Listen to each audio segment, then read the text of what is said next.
Good evening friends. আমরা আজকে হিস্ট্রির একটা চ্যাপ্টার নিয়ে ডিসকাশন করব, সেটা হচ্ছে ষোড়শ মহাজনপদ। ঠিক আছে, 16 মহাজনপদ।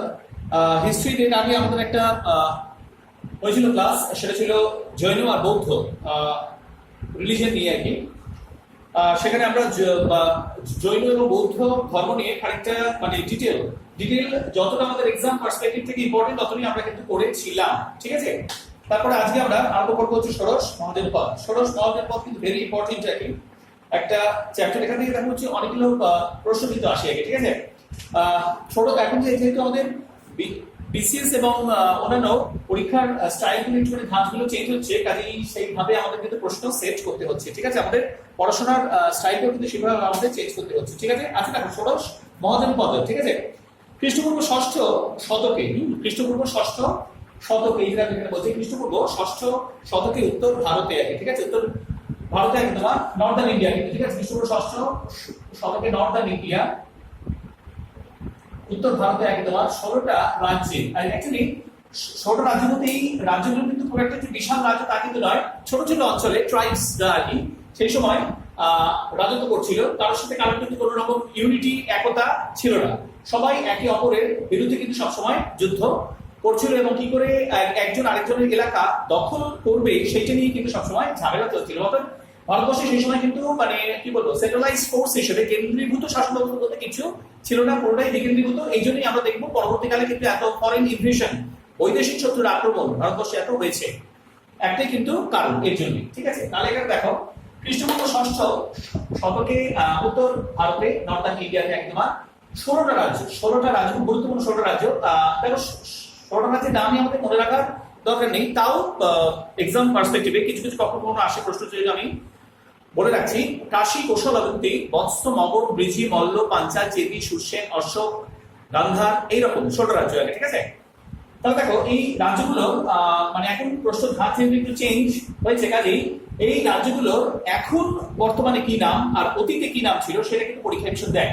আচ্ছা দেখো 16টা রাজ্যের মধ্যে মোটামুটি ওই 12টা রাজ্য মোটামুটি জানলে কিন্তু আমাদের হয়ে যাবে, কাজ হয়ে যাবে আমাদের। ঠিক আছে, আচ্ছা যেমন বেছে বেছে আমি কিছু রাজ্যের নাম এখানে দিয়ে দিচ্ছি। দেখো তাহলে এখানে কি বলছে, দেখো খ্রিস্টপূর্ব ষষ্ঠ শতকে, হ্যাঁ, আর এই মহাজনপদ কথার অর্থ হচ্ছে কিন্তু বৃহৎ রাজ্য। এটা কিন্তু পরীক্ষা আসে, মহাজনপদ মানে হচ্ছে কিন্তু বৃহৎ রাজ্য। ঠিক আছে, তাহলে খ্রিস্টপূর্ব ষষ্ঠ শতকে উত্তর ভারতে একদম 16টা রাজ্য বা লার্জ স্টেট যাকে আমরা বলি, এই লার্জ স্টেট বা 16 রাজ্যের একই সৃষ্টি হয়েছিল। ঠিক আছে, গ্রুপ অফ 6 মানে 16 ইন্ডিভিজুয়াল স্টেটস যাকে বলা হচ্ছে। ঠিক আছে, আচ্ছা কাশী, কৌশল, অবন্তী, বৎস, মগধ, বৃজি, মল্ল, পাঞ্চাল, চেদি, সুরসেন, অশোক, গান্ধার, এরকম আর কি। ঠিক আছে, আচ্ছা দেখো এখানে দেখো তাহলে এখানে আমি ডিটেলে বলে দিয়েছি এগুলো। ঠিক আছে, আচ্ছা অঙ্গ, প্রথমে অঙ্গ হচ্ছে দেখো তোমার পূর্ব বিহারের একটা মুঙ্গের আর ভাগলপুর। হ্যাঁ, পূর্ব বিহার, ইস্টার্ন বিহারের মুঙ্গের মানে এখন পূর্ব বিহারের এখন তোমার মুঙ্গের আর ভাগলপুর যে অঞ্চলটা নিয়ে, সেই অঞ্চলটা আগে ছিল অঙ্গ নামে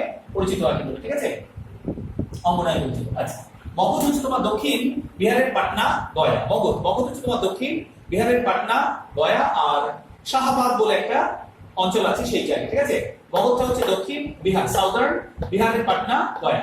ঠিক আছে, আচ্ছা ব্রিজিটা এমন কিছু না, দেখো ব্রিজিটা যদি আমি দিই, ব্রিজিটা হচ্ছে তোমার বর্তমান বিহারের একটা তোমার গঙ্গা নদীর নর্দার্ন সাইড। ঠিক আছে, বর্তমান বিহারের গঙ্গা নদীর উত্তর ভাগ, সেটাই তোমার ব্রিজি নামে পরিচিত ছিল আর ব্রিজি। ওকে, আচ্ছা নেক্সট হচ্ছে তোমার কাশী। কাশী হচ্ছে তো আমরা জানি বেনারস, কাশী ইউপি, উত্তর প্রদেশের একটা গুরুত্বপূর্ণ পর্যটন কেন্দ্র এবং ধর্মীয় স্থান আগে তোমার বেনারস, কাশী।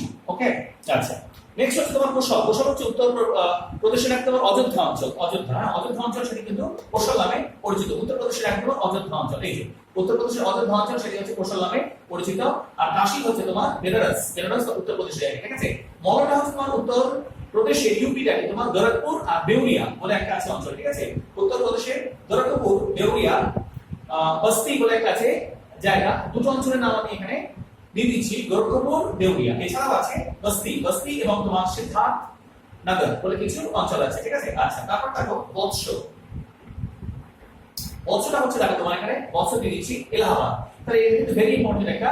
এলাহাবাদের আগের নাম ছিল কিন্তু বৎসর। ওকে, বৎসর এলাহাবাদ আর কি। ঠিক আছে, এলাহাবাদ বা ইলাহাবাদ যাকে বলা যায়।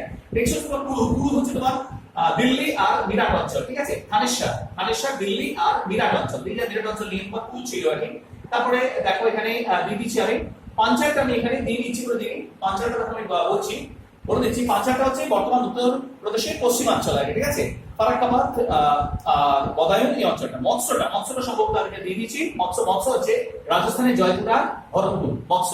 অবন্তী হচ্ছে মালয় অঞ্চল, মালয় হচ্ছে অবন্তী, আর মৎস্যটা হচ্ছে তোমার জয়পুরা ভরতপুর, ঠিক আছে। কম্বোজটা হচ্ছে দক্ষিণ পশ্চিম কাশ্মীর, মানে দক্ষিণ পশ্চিম কাশ্মীর কম্বোজ, মানে এখানে দেখো সরস মহাজনপথের উত্তর দক্ষিণ পূর্ব পশ্চিমের রাজ্য। যদি আমি দেখি যে নর্থ সাউথ ইস্ট ওয়েস্ট, যদি দেখি নর্থ সাউথ আর ইস্ট ওয়েস্ট, যদি আমি এখানে লিখি তাহলে হচ্ছে কম্বোজ, অশোক, এদিকে ব্রিজি, এদিকে অবন্তী। কম্বোজ, অশোক, ব্রিজি, অবন্তী। ষোড়শ মহাজনপথের উত্তর দক্ষিণ পূর্ব পশ্চিমের রাজ্য কি কি, এটা কিন্তু পরীক্ষার বিষয় আসে। তাহলে হচ্ছে তোমার কম্বোজ, অশোক, ব্রিজি, অবন্তী। কম্বোজ, অশোক, ব্রিজি, অবন্তী। উত্তর দক্ষিণ পূর্ব পশ্চিম কম্বোজ, অশোক, ব্রিজি, অবন্তী। ওকে, দেখে নেবে। তাহলে সেই অবন্তী হচ্ছে মালয়, আর কম্বোজটা হচ্ছে যে কম্বোজ ছিল একদম দক্ষিণ পশ্চিম কাশ্মীর, একদম নর্থার্ন সাইড অফ ইন্ডিয়া, দক্ষিণ পশ্চিম কাশ্মীর। আর গান্ধারটা হচ্ছে তোমার পেশোয়ার আর তোমার রাওয়ালপিন্ডি, মানে এখন বর্তমানে পাকিস্তানের মধ্যে পড়ছে পেশোয়ার এবং রাওয়ালপিন্ডি, ঠিক আছে। আর অশোক হচ্ছে একমাত্র তোমার ষোড়শ মহাজনপথের দক্ষিণের একদম রাজ্য, অশোক বা অশ্ম যাকে বলা যায়, ঠিক আছে। আচ্ছা, এখানে দেখো বলছে যে এই মহাজনপথগুলির অধিকাংশই কিন্তু ছিল তোমার রাজতান্ত্রিক, মানে একনায়কতান্ত্রিক তোমার শাসন ব্যবস্থা। আচ্ছা, দুই একটি রাজ্য যেমন ব্রিজি আর মল্ল, ওখানে নাকি প্রজাতন্ত্র প্রতিষ্ঠিত ছিল, ব্রিজি আর মল্ল দিয়ে, ঠিক আছে। এই তোমার মল্ল আর ব্রিজিতে তোমার এই যে মল্ল আর তোমার ব্রিজিতে নাকি প্রজাতন্ত্র প্রতিষ্ঠিত ছিল, বাদ বাকি সবই একনায়কতান্ত্রিক শাসন ছিল আগে, ঠিক আছে।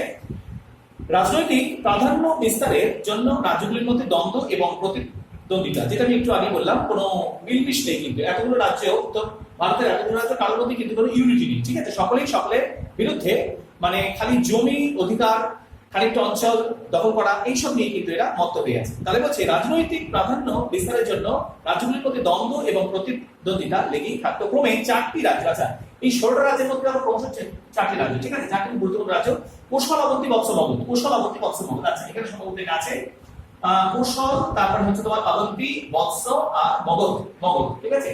কোশল, অবন্তী, বৎস, মগধ। আর একটা আছে দাও কোশল, অবন্তী, বৎস, মগধ। আছে অবন্তী, এখানে এই অবন্তী, এই 4টি রাজ্য দেখো। তাহলে একটা হচ্ছে কোশল, অবন্তী, বৎস, মগধ। এই 4টি রাজ্য পরবর্তীকালে কিন্তু অত্যন্ত শক্তিশালী হয়ে ওঠে, কোশল, অবন্তী, বৎস, মগধ, ঠিক আছে। পরবর্তীকালে যেটা হয়, মগধ বাদ বাকি 3টে রাজ্যকে হারিয়ে ক্ষমতায় আসে, মগধ আর কি, ঠিক আছে। আমরা ডিটেইল এটা নিয়ে একটুখানি আলোচনা করছি আজকে। তাহলে হচ্ছে প্রথমে দেখো এই 4টি রাজ্য, কোশল, অবন্তী, বৎস, মগধ, ঠিক আছে। এই 4টি রাজ্যের মধ্যে তোমার ক্রমশ শক্তিশালী হয়ে ওঠে কিন্তু মগধ, ঠিক আছে। কারণ মগধে 4টি গুরুত্বপূর্ণ রাজবংশ প্রতিষ্ঠা হয়েছিল, ঠিক আছে। যার মধ্যে যেমন অর্জুন বংশ, শৈশনাম বংশ, নন্দ বংশ আর হচ্ছে মৌর্য বংশ, যেটা আমরা পরবর্তীকালে আলোচনায় আসবো আর কি, ঠিক আছে। আচ্ছা, তাহলে হচ্ছে দেখো মানে এরপর সাম্রাজ্য গঠনের জন্য 4টি রাজ্য কিন্তু পরবর্তীকালে যুদ্ধে লিপ্ত হয়, এবং যেটা হয় শেষমেশ, যেহেতু মগধের মানে পাওয়ারটা বেশি ছিল, মগধ কিন্তু বাদ বাকি সমস্ত রাজ্যকে জয় করে ফেলে। আচ্ছা, মগধের উত্থান। এবার নেক্সট হচ্ছে দেখো যে রাইজ অফ মগধ, মগধের উত্থান কেন হয়েছিল, ঠিক আছে। মগধে আমরা জানি 4টি অত্যন্ত গুরুত্বপূর্ণ রাজবংশ রাজত্ব করেছে: অর্জুন বংশ, শৈশনাগ বংশ, নন্দ বংশ আর হচ্ছে মৌর্য বংশ, ঠিক আছে। অর্জুন বংশ, শৈশনাগ বংশ, নন্দ বংশ আর হচ্ছে মৌর্য বংশ। লিখে নিচ্ছি, দেখো এটা সুবিধা হবে। মগধের একদম উত্থানটা কি করে হচ্ছে আগে, ঠিক আছে। রাইজ অফ মগধ যাকে বলা হচ্ছে আগে, ঠিক আছে। মগধ, হ্যাঁ। আচ্ছা, মগধে তোমার 4টি গুরুত্বপূর্ণ রাজবংশ রাজত্ব করেছে। একটা হচ্ছে হর্যঙ্গ বংশ, হরিয়াঙ্কা, ঠিক আছে। হর্যঙ্গ বংশ বা বাংলাতে আমরা লিখছি, অসুবিধা হবে না আশা করি। হর্ষঙ্গ বংশ, তারপরে হচ্ছে শিশুনাগ বংশ বা শৈশুনাগ, হর্য বংশ, শৈশুনাগ বংশ, তারপর হচ্ছে নন্দ বংশ, তারপরে হচ্ছে তোমার মৌর্য বংশ, মৌর্য বংশ, ঠিক আছে। তাহলে হর্য বংশ, শৈশুনাগ বংশ, নন্দ বংশ, মৌর্য বংশ। আচ্ছা, হর্য বংশের প্রতিষ্ঠাতাকে বিম্বিসার, তার ছেলে হচ্ছে অজাতশত্রু। তাহলে বিম্বিসার, অজাতশত্রু আছে। অজাতশত্রুর ছেলে হচ্ছে তোমার উদয়ীন বা উদয়ী, লাস্ট আগে হচ্ছে নাগ দর্শক, ঠিক আছে। তাহলে এখানে দেখো বিম্বিসার, অজাতশত্রু, উদয়ীন বা উদয়ী, নাগ দর্শক। আচ্ছা, তাহলে উদয়ীন বা উদয়ী কি করেছিল? পাটলিপুত্র নগরীর পতন করে, পাটলিপুত্র নগরীর পতন করে, ঠিক আছে। পাটলিপুত্র নগরীর পতন করে, ওকে। তাহলে দেখো এখানে, তাহলে হর্যক বংশ, শৈশনাগ বংশ, নন্দ বংশ, মৌর্য বংশ, ওকে। তাহলে হর্যক বংশের প্রথম রাজা হচ্ছে বিম্বিসার, তার ছেলে হচ্ছে অজাতশত্রু, ঠিক আছে। রবীন্দ্রনাথের একটা কবিতা আছে, মানে এই বিম্বিসার নাকি অজাতশত্রুর হাতে একে মারা যান। অজাতশত্রু রাজা হলো যবে, পিতার আসনে বসি, পিতার ধর্ম শনিতের মুখে, মুছিয়া ফেলিল রাজপুরী হতে, সপিল যজ্ঞ অনল আলোকে বৌদ্ধ শাস্ত্র রাশি। ঠিক আছে, অর্থাৎ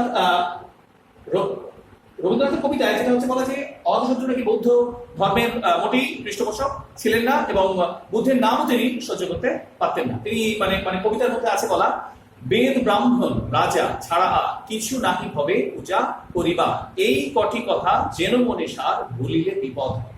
এটা হচ্ছে যারা বুদ্ধিস্ট সেই সময় যারা বুদ্ধের পূজা করছেন, অজাতশত্রুর হুমকি তাদের কাছে, বেদ ব্রাহ্মণ রাজা ছাড়া কিছু নাহি হবে পূজা করিবা, এই কটি কথা যেন মনে সার ভুলিলে বিপদ হবে।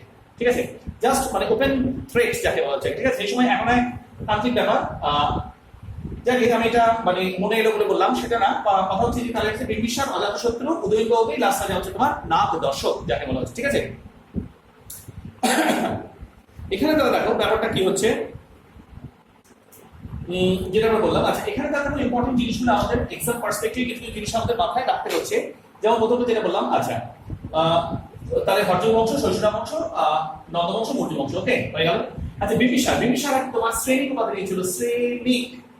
আচ্ছা, এটা বিসিএস এক তোমার এসেছিল, বা অনেক জায়গায় লেখা ছিল সেনিয়াও কিন্তু হয়, হ্যাঁ, শ্রেণিক বা সেনিয়া, ভেরি ইম্পর্টেন্ট মনে রাখবে। বিম্বিসার এক তোমার শ্রেণিক বা সেনিয়া উপাধি নিয়েছিল। তাছাড়া অজাতশত্রু তোমার কুনিক উপাধি নিয়েছিল, কুনিক উপাধি নিয়েছিল। ঠিক আছে, তাহলে বিম্বিসার শ্রেণিক, অজাতশত্রু কুনিক। ঠিক আছে, তারপরে উদয়ী বা উদয়ী মানে যে পাটলিপুত্র নগরে পত্তন করে লাস্ট রাজা হচ্ছে নাগদর্শকী। নাগদর্শককে হত্যা করে জনৈক আমন্ত্র শিশুনাগ শৈশনাগ বংশের পত্তন করে। নাগদর্শককে হত্যা করে জনৈক আমন্ত্র শিশুনাগ শৈশনাগ বংশের পত্তন করে। আচ্ছা, শিশুনাগের পর ক্ষমতা বসে হচ্ছে কাকবর্ণ বা কালাশোক। ঠিক আছে, কাকবর্ণ বা কালাশোক যাকে বলা যায়। ঠিক আছে, কাকবর্ণ বা কালাশোক, ওকে। আচ্ছা, লাস্ট রাজা হচ্ছে তোমার তারপর তোমার তো কাকবর্ণ বা কালাশোক হত্যা করে এক তোমার মহাপদ্ম নন্দ, নন্দ বংশের প্রতিষ্ঠাতা। ঠিক আছে, এখানে বলতে হবে যে নন্দ বংশের তোমার প্রতিষ্ঠাতা হচ্ছে মহাপদ্ম নন্দ, যাকে উত্তর ভারতের প্রথম ঐতিহাসিক সম্রাট বলা হয়। মহাপদ্ম নন্দকে উত্তর ভারতের প্রথম ঐতিহাসিক সম্রাট বলা হয়, এবং মহাপদ্ম নন্দ আগে তোমার দ্বিতীয় পরশুরাম একরাট এই সমস্ত উপাধি কিন্তু দিয়েছিল। ঠিক আছে, মহাপদ্ম নন্দ দ্বিতীয় পরশুরাম বা একরাট এই সমস্ত উপাধি দিয়েছিল মহাপদ্ম নন্দ। ঠিক আছে, তাহলে দেখো ব্যাপারটা তোমার কি হলো, ক্লিয়ার হচ্ছে আমাদের কাছে আস্তে আস্তে এগুলো। মগধের উত্থানের পেছনে গুরুত্বপূর্ণ জিনিসগুলো আছে, চারটি গুরুত্বপূর্ণ রাজবংশের রাজত্ব করে। একটা হচ্ছে হর্য বংশ, হর্য বংশের হচ্ছে বিম্বিসার, তার ছিল অজাতশত্রু, তার ছিল উদয়নবাবুই, লাস্ট রাজা হচ্ছে নাগদর্শক। আচ্ছা, বিম্বিসার শ্রেণিক বা মানে সেনিয়া উপাধি নেয়, অজাতশত্রু কুনিক উপাধি নেয়। আচ্ছা, উদয়ী পাটলিপুত্র নগরী পত্তন করে, লাস্ট রাজা হচ্ছে নাগদর্শক। এই নাগদর্শক হত্যা করে জনৈক আমন্ত্র শিশুনাগ শৈশনাগ বংশের পত্তন করে। শিশুনাগের পরে ক্ষমতায় আসে কাকবর্ণ বা কালাশোক, কাকবর্ণ বা কালাশোককে হত্যা করে এই তোমার মহাপদ্ম নন্দ, মানে যিনি নন্দ বংশের প্রতিষ্ঠাতা আর কি, মহাপদ্ম নন্দ। ঠিক আছে, মহাপদ্ম নন্দ হচ্ছে যিনি নন্দ বংশের প্রতিষ্ঠাতা। ঠিক আছে, আচ্ছা, নন্দ বংশের টোটাল 9 জন হচ্ছে তোমার রাজা। লাস্ট রাজা হচ্ছে ধননন্দ, লাস্ট রাজা হচ্ছে ধননন্দ। ঠিক আছে, ধননন্দ সব মানে অত্যাচারী রাজা ছিলেন নাকি। ধননন্দ তার সমসাময়িক ছিলেন, ভেরি ইম্পর্টেন্ট, কিন্তু আসতে পারে। ধননন্দ তার সমসাময়িক ছিলেন। ঠিক আছে, ধননন্দ হচ্ছে তোমার আলেকজান্ডার তার সময় কিন্তু এসেছিলেন নাকি। ঠিক আছে, আলেকজান্ডার আর অন্যদিকে চন্দ্রগুপ্ত মৌর্য, মানে ধননন্দ হচ্ছে তোমার একদিকে আলেকজান্ডার, একদিকে হচ্ছে চন্দ্রগুপ্ত মৌর্য। ঠিক আছে, তাহলে ধননন্দ যখন ক্ষমতায় সেই সময় একদিকে তোমার আলেকজান্ডার, ঠিক আছে, আলেকজান্ডার ভারতবর্ষ আক্রমণ করছেন, আচ্ছা, আর এই সময় ধননন্দ কার সমস্যা ছিলেন, ওদিকে কৌটিল্য বা চাণক্য তার সময় চাণক্যকে ধননন্দ অপমান করে রাজ্য থেকে তাড়িয়ে দেন, এবং চাণক্য পরবর্তীকালে যে রাজাকে তৈরি করেন সে হচ্ছে চন্দ্রগুপ্ত মৌর্য বংশের প্রতিষ্ঠাতা। এই চন্দ্রগুপ্ত মৌর্য একটি ধননন্দকে হত্যা করে ক্ষমতায় বসেন পরবর্তীকালে। ঠিক আছে, আচ্ছা, চাণক্য যিনি কৌটিল্য নামে পরিচিত, অ্যাকচুয়ালি চাণক্যর আসল নাম হচ্ছে বিষ্ণুগুপ্ত। চাণক্যর আসল নাম হচ্ছে তোমার বিষ্ণুগুপ্ত। চাণক্য একই লোক বলে কিন্তু, বা কৌটিল্য যিনি অর্থ শাস্ত্র বলে একটা বই লিখেছেন। অনেকে ভাবে অর্থ শাস্ত্র বলতে তোমার টাকা পয়সা দিয়ে লেখা, না। অর্থশাস্ত্র হচ্ছে মানে একটা দেশের অ্যাডমিনিস্ট্রেশন কিভাবে হবে, state craft administration, state craft যাকে বলা যায়, স্টেট ক্রাফট অ্যাডমিনিস্ট্রেশন।